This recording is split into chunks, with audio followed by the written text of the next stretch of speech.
Now, Central Oregon's local alert weather with Chief Meteorologist Bob Shaw. Good Monday morning. We're about to turn 10 minutes past the hour. People came together at the Devil's Lake South Sister Trailhead for what could be the first of its kind, a funeral for a glacier. Blake Allen has more. Well, hikers on Sunday morning geared up in hopes of getting some fall hiking in.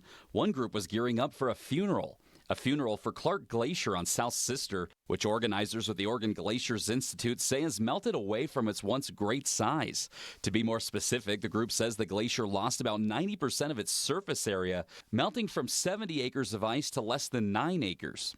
So in order for something to be a glacier, the ice needs to be essentially deforming and flowing under its own weight. So for that to happen, you need about 100 feet thick of ice. And some of the glaciers here in Oregon are just not meeting that criteria anymore. The funeral was divided into 2 services, one at the glacier itself and one in Salem. The event brought local, national, and international attention, like Neil Ludevig, who traveled from New York to attend. The environment is changing around us, and it's changing everything that we do, and we need to be more conscious about what's going on. So I think having an opportunity to see it first and foremost and kind of internalize it is it's really important. And Marcela Fernandez, who's from Colombia and happened to be close by to attend. Learning that glaciers were disappearing in my country, Colombia, made me open my eyes on how I live my life, what habits should I change. The event was hoping to raise awareness on a couple of different topics. There are glaciers in Oregon, and 2, that those glaciers are hurting, disappearing, and people didn't even really know they were there to begin with. In Bend, Blake Allen, News Channel 21.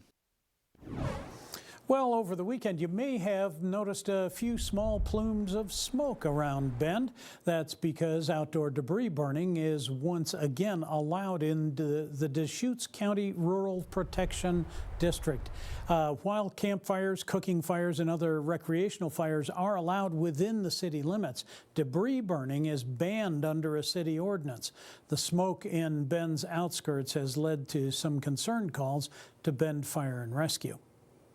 We also just want to pass around the information that people are doing some outdoor debris burning. We just opened this back up. We came through a really harsh summer, really hot, really smoky. I just want people to understand that people are allowed to burn outside the city limits, getting rid of that yard debris and things like that. Make sure those that are burning are doing it safely.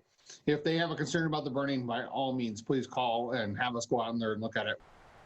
Dan Derlacki also says that anyone planning to burn debris should call Bend Fire and Rescue ahead of time to notify them. Bend Fire is also recommending doing debris burning earlier in the day before the winds pick up. Well, this morning we're waking up to mostly cloudy skies, but we will get to see some of that clear. Those clouds have not yielded any rain, so morning commutes are in good shape. Temperatures are mild, so we have no frosty windows. It's going to be an easy morning all across the high desert. Even if you're headed across the Cascades, it's going to be a pretty easy drive through there as well. Our mountain roads are in good shape.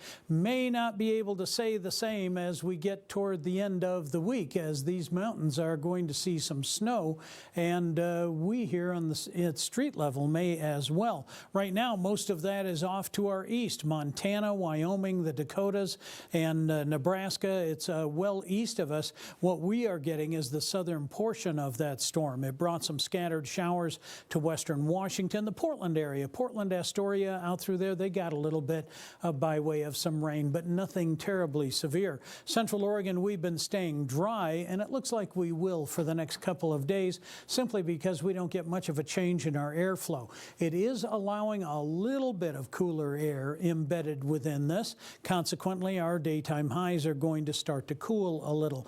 Not a ton. We'll still be a little bit above average today and then right around average tomorrow.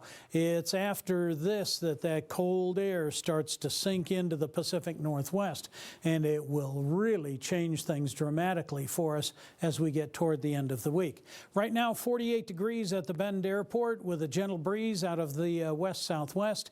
And at Roberts Field this morning, we are looking at temperatures that are that have been a little bit cooler. They're at 41 degrees through there.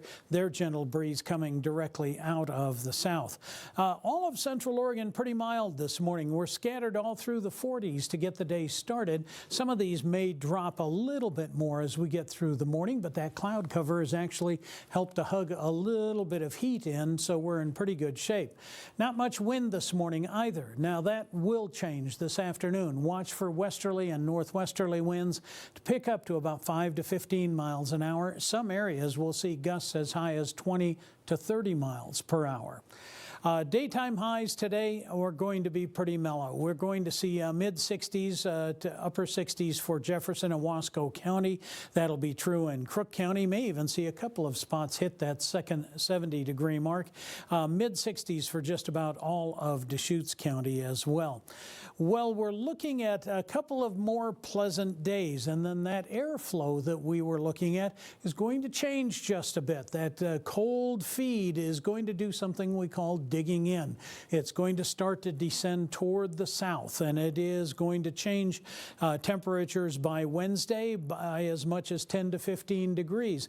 Looks like we'll stay fairly mild by way of precipitation, mostly cloudy on Wednesday, but we will stay dry. Thursday even cooler. Thursday and Friday very similar with one big exception. By Friday the clouds are going to thicken later in the day. Rain will settle in. Overnight lows will be scattered through the 20s, so we'll have a chance of some snow, and it does look like that's going to carry into Saturday morning. So watch for a very, very cold weekend ahead with highs around 40, overnight lows well down into the teens.